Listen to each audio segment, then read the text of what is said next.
Hey everyone, Gill Gross here post-match. Iga Swiatek versus Elena Rybakina, Australian Open 2023 round 4. If you're not here for spoilers, click off the video in 3, 2, 1.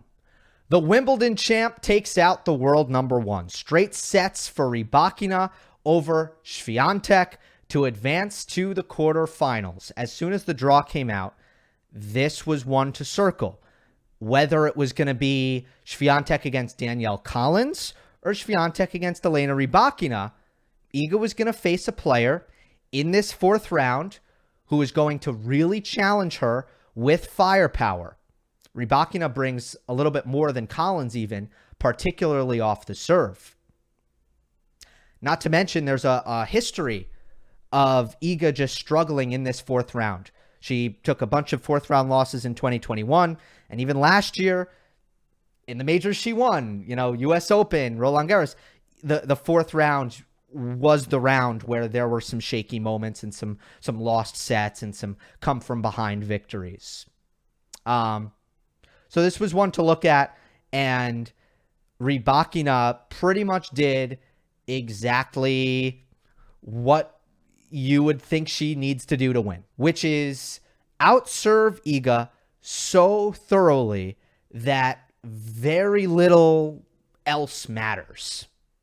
Coverage of the Australian Open is brought to you by BetUS. For this year's AO, play with America's favorite sportsbook and get $125 extra on your first deposit using the link in the description. The promo code is GIL.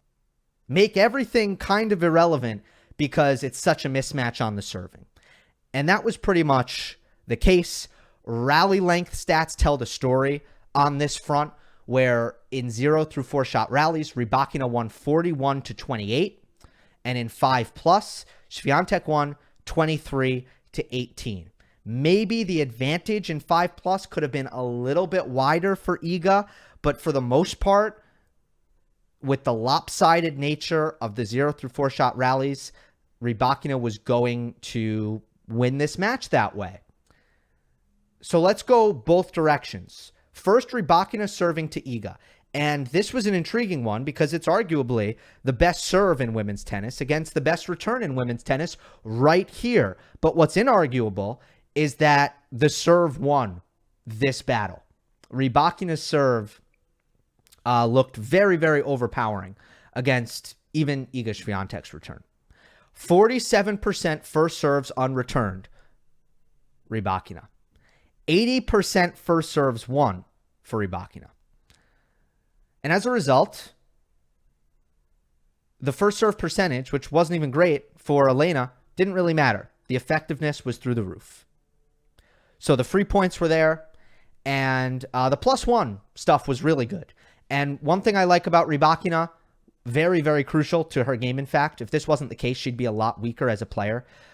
There's no direction to go on the return where you're safe. In fact, I would venture to say you should go to the forehand more often than not because the backhand is harder to read, more unpredictable, and misfires a little bit less in my estimation. The forehand can do plenty of damage as well, though, off that first ball.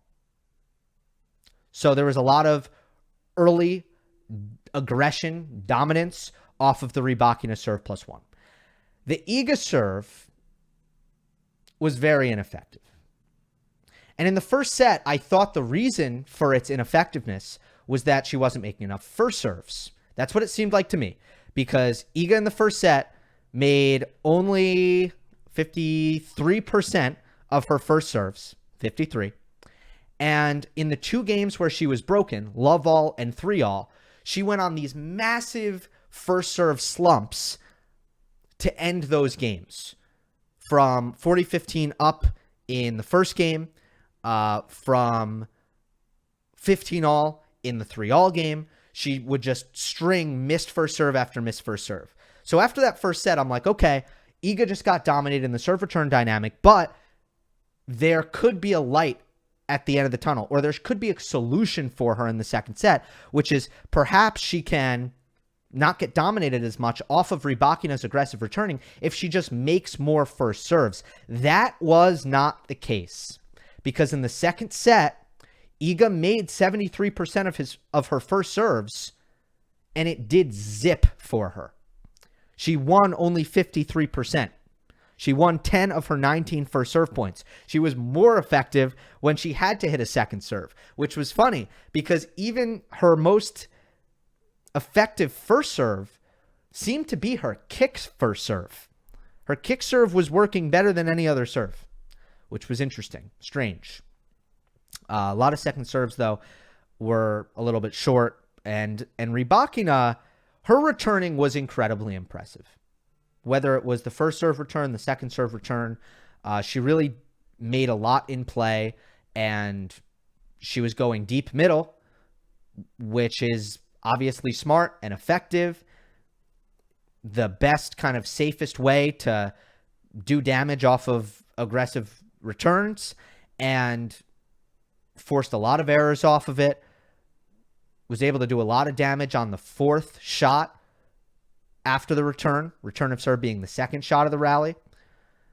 So Iga's first serve was really the problem here. In the first set, she wasn't making it. In the second set, it wasn't working.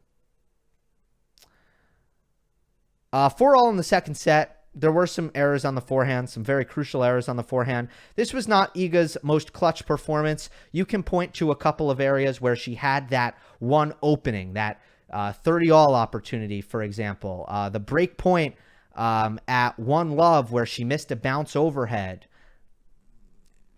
It seemed like she didn't have a mojo and that the confidence wasn't quite there throughout multiple aspects of her game. Another thing that Mark Pecci picked up on, which I thought was a good point, was Rybakina is quite predictable on the forehand. And Iga was beat on numerous occasions on Rybakina's cross-court forehand, and it's pretty much the only direction she goes on it.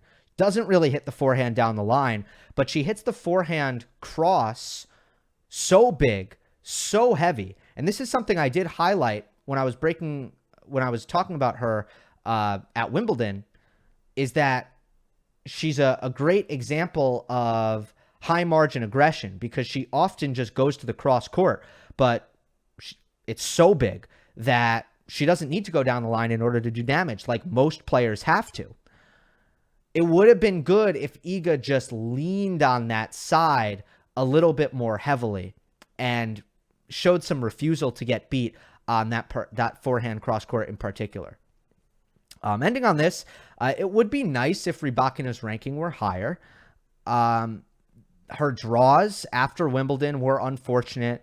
She should have been in the WTA finals. If the Wimbledon points counted, she would have been in that final 8. She would have finished as the year-end number 7 at least. And this kind of matchup wouldn't happen. It would be better for everybody. But I will say, and I haven't seen this point made anywhere, I've seen a lot of people tweeting about Rybakina's, the injustice of Rybakina's ranking. I haven't seen anybody say that it could be a blessing in disguise for her psychologically, because I can think of no better motivation than being disrespected. And I can think of nobody who's been more disrespected after winning Wimbledon than Elena Rybakina, whose court assignments alone have painted that picture of somebody who was not rewarded in the rankings, was likely not rewarded enough financially, depending on how many various kind of sponsorship opportunities kind of arose from the Wimbledon Championship.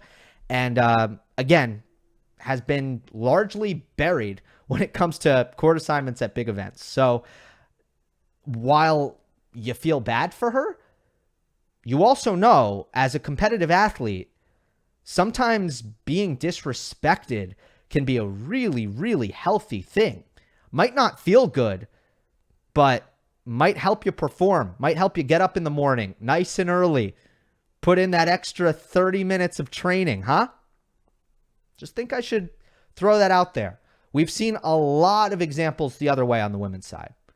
And I'm not going to go through all of them, but I'll go through one that really stands out. Sloane Stephens, who just got really rich and happy. Good for her, but it didn't help her tennis, right? Again, good for her. Not good for her tennis. Just a point I want to make about Rybakina. Hope you enjoyed. Don't forget to subscribe. I'll see you next time.